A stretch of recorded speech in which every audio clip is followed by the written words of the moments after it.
Yan yun guys, yung paghugas ng loya. Ang galing. Isang daanan lang, malinis na yun. Iba talaga yung ano sa ibang bansa.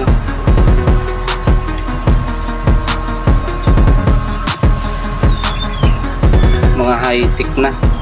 Makina na yung gumagawa.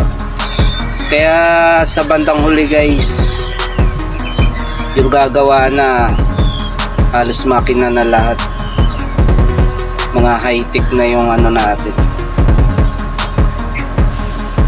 Kahit pag re-repack na, nagsiselyo ng mga plastic, makina na rin. Kahit nga yung paggawa ng box ng mga karton,